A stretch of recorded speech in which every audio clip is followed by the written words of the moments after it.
बिस्मिल्लाहिर्रहमानिर्रहीम। अस्सलाम वालेकुम नाजरीन, मेरा नाम सैयद नबील शाह है और आप देख रहे हैं मेरा YouTube channel Nabeel Shah official. आज की सबसे बड़ी खबर जो ब्रेकिंग न्यूज़ है सुबह 4 बजे की, वो ये है कि इसराइल ने सीज़ फायर का ऐलान कर दिया है और सुबह 4 बजे से लेके अब तक दोनों अतराफ से किसी किस्म की कोई इस सीज़ फायर की खिलाफ वर्जी नहीं हुई। एक अच्छी बात है, एक अच्छी अलामत है। लेकिन इन हकाइक को मद्देनजर रखते हुए एक चीज देखनी पड़ेगी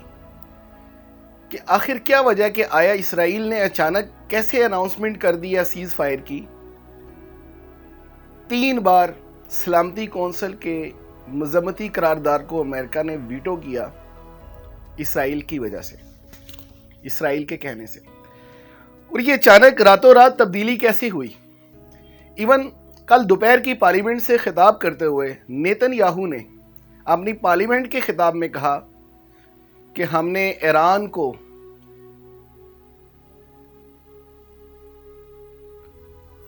ईरान को अपनी फौजों से घेरा हुआ है, हमने मिस्र को 3 अतराफ से घेरा हुआ है, हमने तुर्की को और ओमान को हमने अपनी फौजों के साथ घेरा हुआ है चारों तरफ से, ताकि ये कोई किसी किस्म की कोई जारहियत इसराइल के खिलाफ कोई मंसूबा ना बनाए। और नेतन्याहू ने यह भी कहा कि मिस्र के सदर अल-सीसी ने यह कहा है कि हम इसराइल के इस इक़दाम में इसराइल के साथ हैं जो फ़लस्तीनियों पर उसने रॉकेट मिसाइल बरसाए और गज़ा की पट्टी पे जो भी उसने पिछले 11 दिनों से जो दहशतगर्दी की है, हम उसकी फुली हमायत करते हैं। ये एक मुसलमान मुल्क है मिस्र, ये उसने खुले आम इसराइल की हमायत की है और दबे लफ्ज़ों में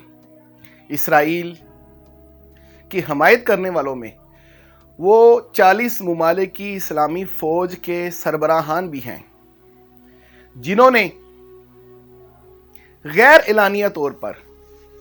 अपनी इस खामोशी को और जस्ट मजम्मती बयान OIC की मीटिंग बुलाने, इजलास बुलाने के बाद जस्ट मजम्मती बयान पर ही इक्तफा किया और कोई अमली तौर पे कोई इकदाम नहीं किया, जिसकी वजह से इसराइल का हौसला बढ़ा और उसने मजीद मिसाइल इसराइल ने गजा की पट्टी पर दागे और उसकी जद से